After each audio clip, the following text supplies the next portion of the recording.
Hi, I'm Mark Rossano, founder and CEO of C6 Capital Holdings, coming to you from Primary Vision Network. So today I'm back in the saddle after traveling to Prince Edward Island, Canada last week, where we're building a renewable diesel facility or renewable refiner, where we're taking wood waste and turning it into renewable diesel, which is far and away superior to biodiesel, only because renewable diesel is molecularly the same as crude diesel, which is as we go through today's show, broken into the three different pieces, we're going to see how important it is to have that distillate availability. And the benefit is we're doing it with wood waste. And after Hurricane Fiona, there's an extra 1 million tons of trees laying horizontal instead of vertical. And then that also throws off biochar on the back end. So it was a very successful trip, and it's something that the reason why I bring it up right now is because we're really going to look at what's happening in the Atlantic Basin and why Europe is so important in that, because one of the companies we're looking to sell product to is a European entity that would bring that diesel into the market. And it's really important to address those issues. And again, like, I don't know if you saw President Biden was talking about how oil companies and oil and gas companies, or as they call energy companies, need to build more refiners and increase refining capacity. It's like, well, that's not how this works. There's permitting, do you have the right crude? Do you have access to the ports? Do you have pipeline capacity? And if you go back in time, the last refiner was sanctioned in 1974, and it came online in 1978. So we're not looking at a fast turnaround. And the other issue is, which we're going to talk more about on Friday, crude quality. What kind of crude is available? And the biggest issue, which we've been talking about for, I'd say, months at this point, is the lack of available high distillate cut oils, because a lot of them do come from the Middle East and the Gulf of Mexico, and we're not drilling in the Gulf of Mexico, and the Middle East has been reducing some of those key blends. There are some available out of West Africa, but because they do have that high cut, that is increasing their underlying cost. So in the first part, we want to talk about the European power issues and how that is really kind of shaping some of these energy markets. Then we're going to talk more about the East Coast and the problems that we have on the distillate side as we head into the winter months, and then how middle distillate continues to dwindle throughout the globe, and how is that going to interact with other types of crude movements. So just to kick it off, we want to look at just the natural gas storage capacity, because one of the things that we've seen is everyone's very excited that natural gas inventory is elevated in Europe, which is obviously a good thing. I mean, I am not sitting here saying, that's a bad thing. It doesn't matter. It does. I mean, this is a good position to be heading into the winter demand. The problem is, and we're going to highlight it, is the amount of demand destruction that had to happen to achieve that. And right now, as we go forward, we're starting to see some of that reverse. Some of that demand is coming back, but then at the same time, it's coming back just as we head into the winter months, where we could see an increase of demand, and it's really going to hint to kind of bounce on what does Mother Nature throw at us.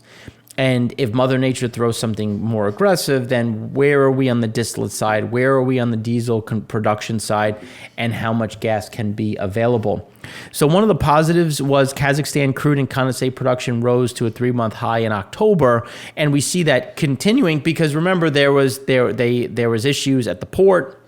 They had some turnarounds. This will help alleviate some of those problems when you look at the availability. Libya is again at a 2-month high. So between Libya and Kazakhstan, or coming through CPC, this does help address some of those shortfalls. Again, by no means all, but at least some coming into the Mediterranean as Europe looks to try to increase some of that refining capacity as we start to come out of turnarounds and maintenance season and preparing for that winter push. Now, I thought this was a really good chart looking at just the EU and UK gas demand and where it is right now versus historics. So we have had a warm start to the winter, which is a positive when you consider the heating side, but you still have a lot of production that is offline starting to come back online. Now, Germany is already starting to get a bit concerned about the replacement of not only energy, but also key materials, where Germany is offering loan guarantees to commodity trading houses to buy energy and key metals as Russia's invasion of Ukraine continues, keeping some of these short. Trafi, the world's biggest trader of copper, has already agreed to supply German customers with non-Russian metals for the next 5 years in returns for an $800 million bank credit that's ultimately guaranteed by the government. The trading house is discussing a similar deal for LNG. And again, these are some key pieces when you're looking at that LNG side and trying to get around and address these shortfalls. Because again, LNG is the key piece, as you can see here. Because when you look at German reduction and what they've relied on, so before the war, 55% of their gas came from Russia. 35% of oil, 50% of coal, and that has whittled down. And the idea is trying to get that to zero, especially on the oil side, but they've already been able to achieve it for the most part on the gas front. But it's all been, or a large part of it has been driven by LNG. The chancellor's come out and said that it is now okay to build gas pipelines, which is nice. We've been saying this for years. But now that the shortages have increased, it is now okay, or at least in a good position to do so. Now, when we look at as the gas prices come down, you can see that some of the green numbers are showing you the increase in capacity. So you look at the Netherlands, when you look that they're running at reduced rates, production curtailed by 35%, but they're starting to increase. When you look at Norway, production increasing.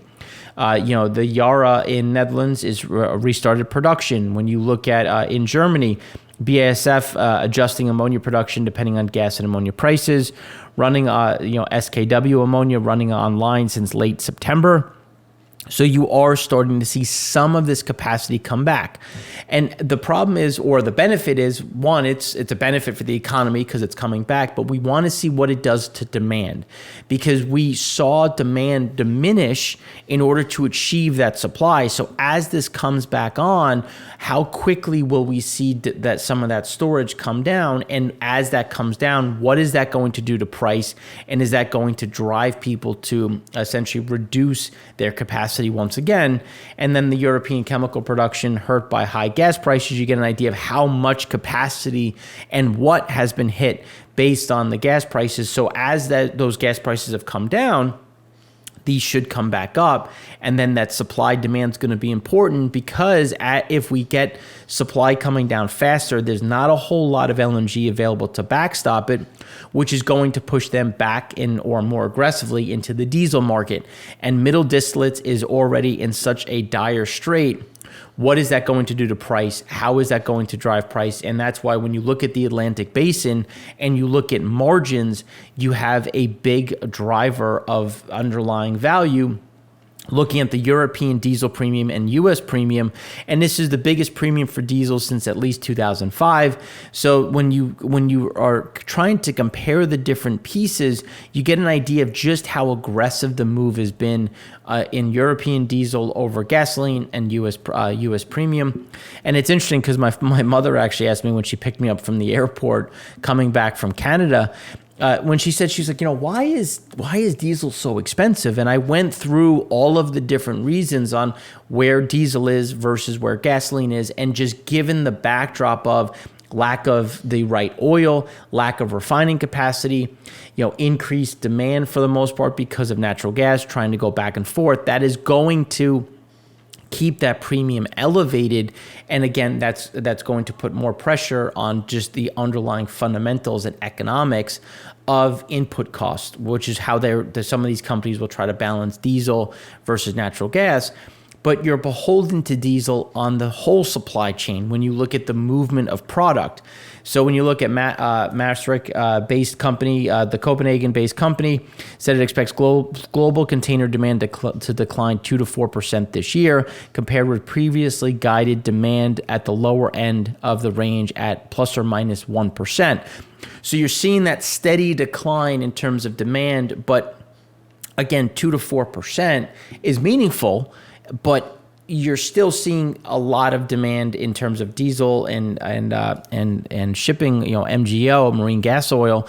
still moving into the system. We've had trucking come back down to somewhat normal levels in comparison to historics, but we're still not seeing a buildup in storage, even though demand is coming down on the shipping side, on the trucking side, just because the refining capacity and the ability to make distillate and diesel in general is hindered based on not only price but also availability of key oils.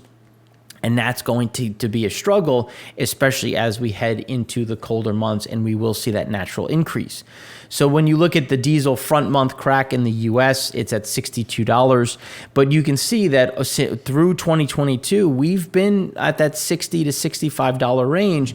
And based on where diesel is, where pricing is, where storage is, and then, to be fair, where the export market is showing, that's going to remain elevated, and there's going to be a means of moving this into the market. Now, even if the dream happened and President Biden was correct and we all of a sudden had all of this refining capacity coming online, where are we going to source the oil from? Can we source the oil to achieve that?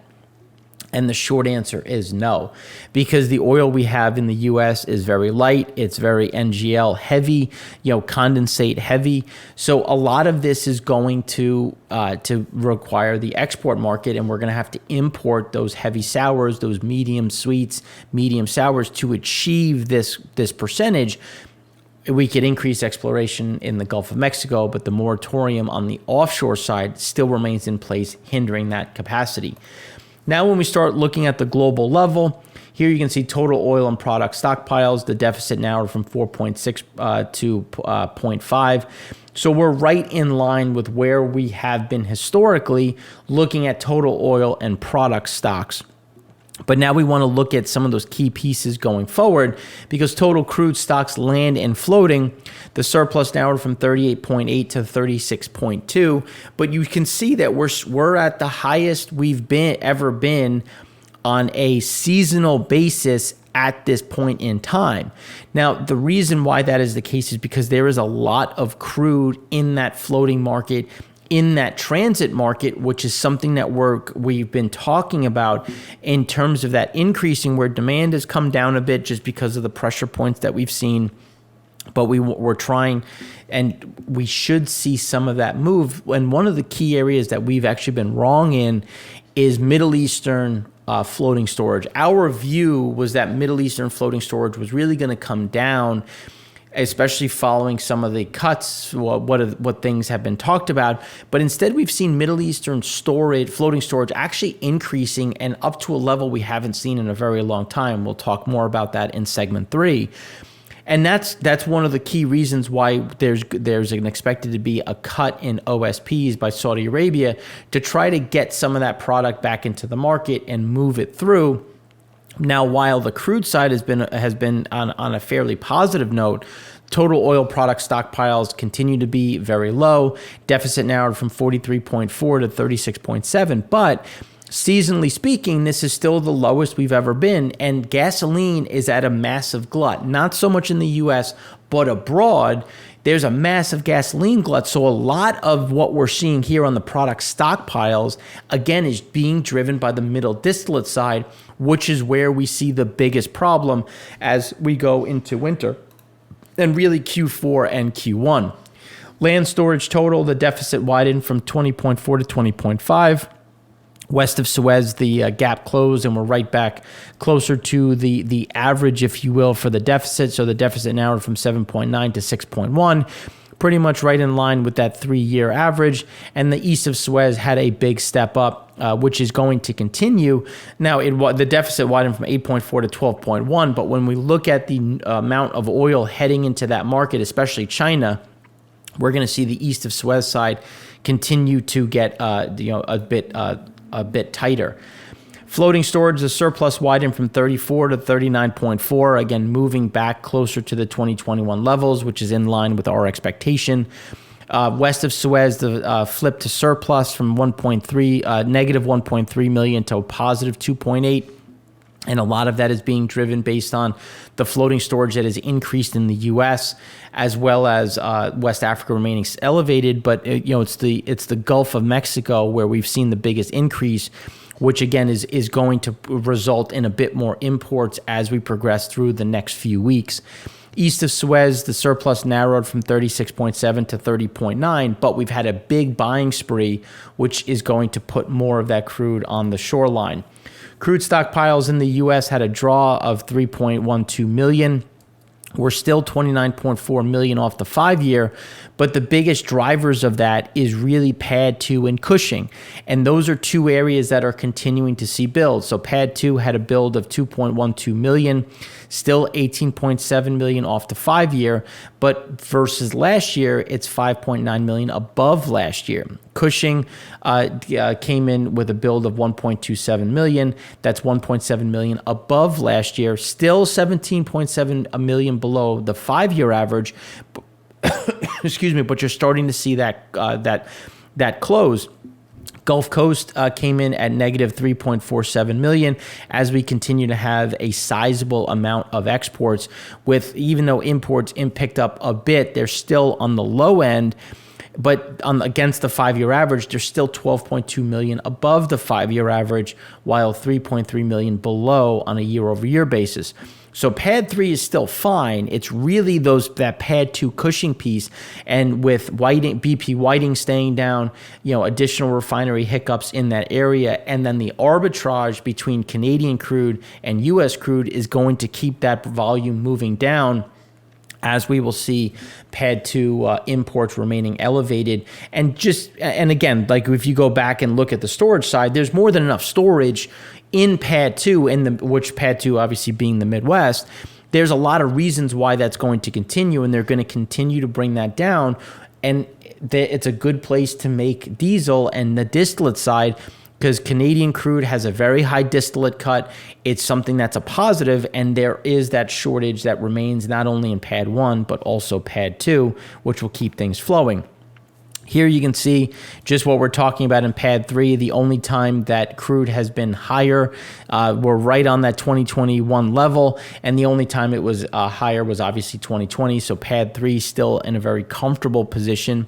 When you look at storage at Cushing, here you're starting to see it increase, and this is what we've been talking about, is it's increasing along seasonal norms. And if you look at the rate of change against this period of time, it's very stable. So that's why even though there was a build, it's very normal to see builds this time of year. And given the dynamics between Canadian and U.S. crudes, we're going to continue to see this rise. But as we've said before, we don't see this big spike, but a very steady increase when you look at the flows as we build going into the end of the year. Now, when you look at runs had a increase of 1.7%, so that's 405,000 barrels a day, and we had an increase across the board, just as the economics still point to delay maintenance. If you can delay maintenance to try to capture this spread that's being driven by the middle distillate cut, gasoline is still in a positive position. So again, there's a lot of reasons why U.S. refiners are making a decent amount of money, and some areas exceptional depending on the region, depending on the crack spread. And because of those shortages in the market, they're able, and Pad 3 because of the Jones Act, which so the Jones Act is hindering some of those vessel movements, but we are getting some deliveries into New York Harbor and Charleston, South Carolina. We'll talk more about that in segment 2.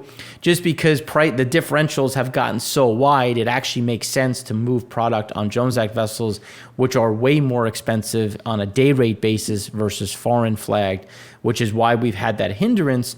And one of the key reasons of why Pad 3 and again the Gulf Coast exports into Europe, because there's no easy or cost-effective way to export into the East Coast. So instead, go out, try to take demand away from abroad. So then as new product comes from Asia, from the Middle East into the Atlantic Basin, it allows some of that to flow into the East Coast at, I'd like to say, a reduced price, but at least a capped price, because the U.S. is taking, again, that peak and trying to peak shave that demand piece and bring some of those prices down. So when we look at historically speaking, we normally start to see increases in refinery utilization rates at this point in time, but you can get an idea that this is the highest refinery utilization rates seasonally adjusted ever in this period. Now, it's a good thing because we're obviously going to have a bit more product available, but it's a negative because we've been shuttering refiner capacity. So even though we're at that, let's just get in the number, even though we're at 90.6% utilization rate, which is 5.6% above the historics, it's still only accounting for about 15.8 million barrels a day of throughput. That's down from 17.8 million barrels a day 5-6 years ago. So even though we have this high utilization rate, we're not seeing the same throughput because we've shaved that refining capacity as it's been shuttered. Imports increased 26,000 barrels a day across the U.S. It was driven by PADD 2 and PADD 3. Again, PADD 2 is going to be lumpy, obviously, but PADD 2 is still going to stay above the 5-year average when we look at the 4-week rolling, just because of that arbitrage and the availability of storage, where PADD 3 had an increase of 325,000 barrels a day. That's still 528,000 below the 5-year, and we're going to remain below the 5-year, but we're still going to see that capacity, that imports coming through, which is supported based on the amount of floating storage that is sitting in the Gulf of Mexico. PADD 5 had a drop of imports of 412,000 barrels a day, but it's very lumpy, and that's something that, again, we're going to see that bounce back and forth, but still remain fairly elevated as they ramp up some refining capacity, just given the spreads that they're going to capture on the West Coast. Now, when we look at imports into PADD 3, even as imports increase, you can still see it's well below where it normally is, and we expect it just to move a little bit deeper. A little bit further into the cloud, but still well below that 5-year average. And then PADD 2, as we were saying, it's going to stay above the 5-year average and just either stay at the top end of the cloud or, again, make those short seasonally adjusted highs. And just when you look at things, we're going to continue to see those elevated pieces going forward. Now, implied demand is coming back. So gasoline is came down 270,000 barrels, sitting about 8.66, which is right in line of that 8.6, 8.7 million barrels a day of demand that we've been talking about. So again, that's where we think we sit. Distillate had a nice pop of 379,000 barrels a day. That's something that we think falls back closer to about, let's call it between 3.9 to 4. We think that we're going to average something closer to 4 million barrels a day, just as we get some normalization on the trucking side, which we'll talk about in segment 2, but as well as we move further into the winter months. Jet fuel fell back to about 1.3. Again, 1.45, 1.55 is going to be that comfort level that we've talked about, and you can see that if you average it out, we're right within that sphere of comfort. Resid had a small increase, but again, something stable. And then propane-propylene had an increase of 314,000 barrels a day, but that's where we're going to have demand stay fairly constant, and which will be close to the 5-year average, if not slightly above. But the problem is, or the benefit for us, is we have a lot of production coming online that is continuing to come in, and that's going to put a very big cap on where propane prices can go in the near term. Gasoline implied demand, you can see, again, still staying at the low end. We don't see that adjusting, and this is going to be that bigger overhang when you look at the demand side, because distillate demand is going to be fairly normal, slightly below normal, but this is going to be the overhang as we continue to see those declines in just working activity. And what we've said from the beginning is the work week has changed, where most people will have the opportunity, or a large number of people will have the opportunity to work from home 2 or 3 days a week, and that's going to diminish the amount of gasoline being consumed, but we will see that step up on the weekends, which again is not going to be able to offset, and we'll talk more about that in segment 2. Crude oil is sitting here at a fairly comfortable level, obviously excluding the SPR. So when we look at the SPR, there was a draw of 5.04 million. The SPR draws are going to continue to happen at this point in time. It's going to take us into the end of November, and then possibly into December. We'll have to see what that looks like as we get towards the end. And we talked about this not last week but the week before. And it's going to be important to see how that balances out as production continues to flatline at about that 11.9, 12 million barrels a day, according to the EIA. And again, we have us a bit closer to about that 12.2 million. And that's where we think we sit and close out the remainder of the year. Crude days of supply, this will come back down just because we had a draw. This is about a week delayed. So because we had a draw and because we had an increase in utilization rates, we should see days of cover get shaved by just a single day. But again, it's still very normal when you look at it against the historical backdrop. So nothing crazy there. U.S. commercial oil stocks and products, as we've been saying, flatline, and a lot of these shortages, again, are driven based on the lowest we've ever been on the distillate front, which is the biggest driver of why we remain so low in comparison to the last 7 or 8 years. Gasoline storage, right at the 29-year average. We expect this to continue to follow this trend at this point in time. As refiners ramp back up, we should see a bit more gasoline production, which will enable us to pick back up. But imports remain very low because of the day rates. The day rates is where we continue to see the hindrance, because it makes the most sense to move as much diesel as possible, even at elevated day rates. So diesel is actually pricing gasoline movements, because again, you need a clean tanker for this. That's really pricing out some of those gasoline moves, which is keeping us lower, because the East Coast relies on gasoline imports, and without them, we're staying at a fairly low end, while in Europe, they have a record amount of gasoline in storage. So that's where you get that disconnect. And here's why: because on a U.S. distillate basis, you can see that this is the lowest we've been in 29 years. And this is being driven again by PADD 1. Jet fuel right on the lows, because kerosene and distillate can be moved back and forth. And the idea is, just because jet fuel demand remains fairly diminished, might as well try to keep as much of this in the distillate pool as possible. Crude futures, the curve continues to move up. As we were saying, we saw a lot of opportunity in the belly of the curve. We think that has paused at this point. We would not be buying the belly of the curve here. If you were able to capitalize on that, probably a good point to take some profits, because there's going to be a lot of dancing, especially ahead of the Fed. The Fed rate hike, and if they hike rates, there's going to be a lot of volatility in the front month. So we would rather let things kind of play out as they will. And then when you look at floating storage in the Gulf of Mexico is the highest it's been for all of 2022, right back. And again, that just promotes more. It just shows you that there's going to be more imports, which is a positive, because they're really trying to gear up for that increase in runs and the increase in need of distillate, because a lot of these crudes have to be imported and they end up in floating storage depending on timing. And because imports have been elevated, that has delayed some of these imports, because exports, again, a lot of these waterways are a bit narrow, so you need to see some of that movement. But again, we will have some support for additional imports. That's what we have for you on this piece.